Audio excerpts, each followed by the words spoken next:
Simple versus compound interest. So what's the difference?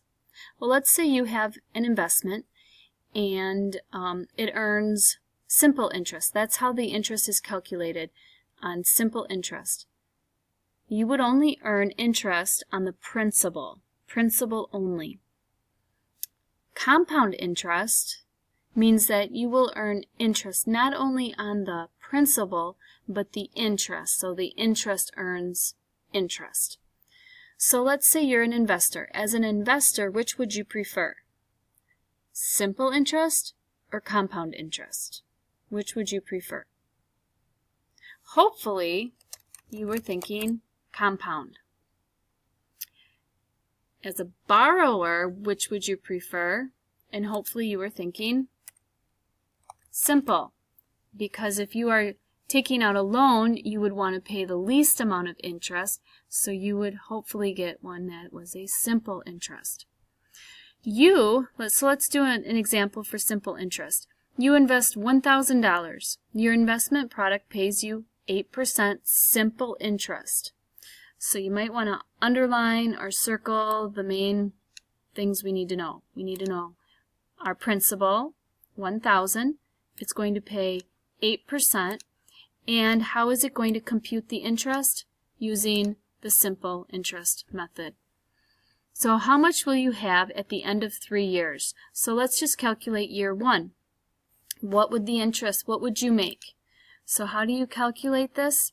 You take 1,000, your principal, and multiply it by your rate. And convert the 8% to a decimal, 0.08.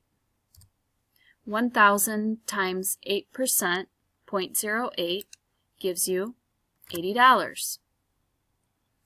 So we're doing simple, so you only earn interest on the principal. Our principal is still 1,000 times 0.08, and that's going to equal $80.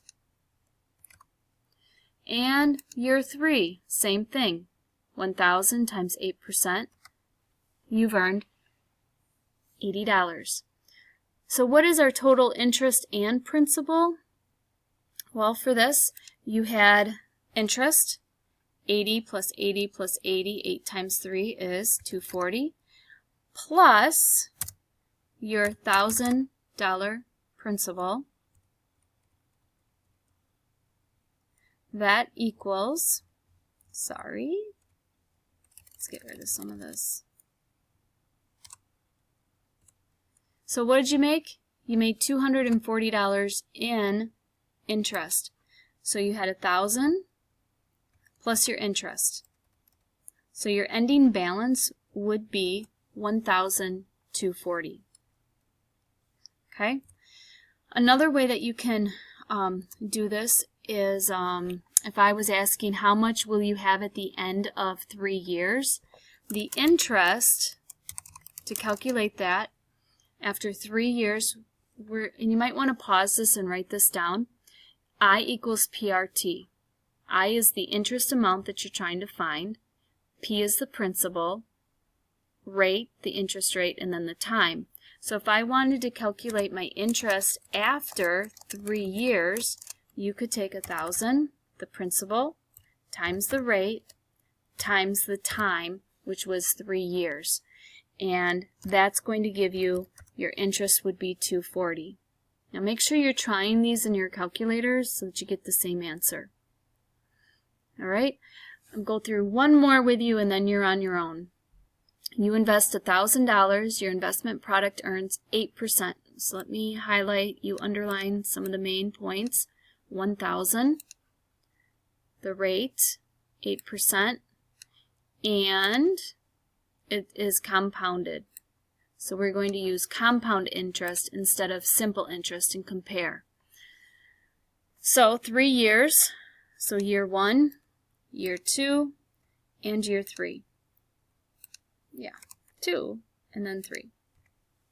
So the beginning of year 1, you started with $1,000.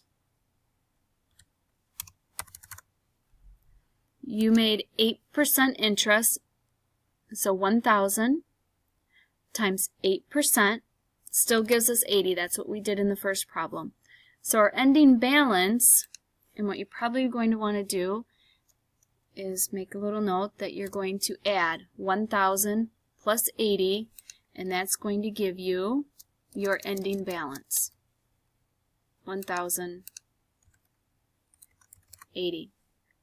Your ending balance becomes your new balance. Now you get to take the new balance of 1,080 and calculate your interest. So 1,080 times the 8% is going to give you 8640. Okay, so this plus your interest will give you your new ending balance. 1,080 plus 8640 equals 1,166.40. That ending balance becomes your new balance. Multiply it by 8%. You should have gotten 93.31. My new ending balance, 1,259.71. Now I know it doesn't seem like a lot, but you made 1259.71 versus the 1240. Just imagine you doing this for more than 3 years, interest earning interest. Okay? So one other thing you might want to write down for me is this ending balance. This is your principal and interest. And so on your test, I might ask you, what was your ending balance, principal and interest? I might also ask you, what was your total interest? So how do you calculate your total interest that you made on this investment? So there's 2 ways to figure this out. Hopefully, you're thinking in your head, hopefully you thought total interest, 259.71. How did I calculate that? Well, if this number is principal and interest, I know my principal was 1,000, and I ended with 1,259.71. Subtract the 2, and you get 259.71. The other way that you could do it is you could add up all of those numbers, and that would equal 259.71. Okay? Go ahead. Now you try.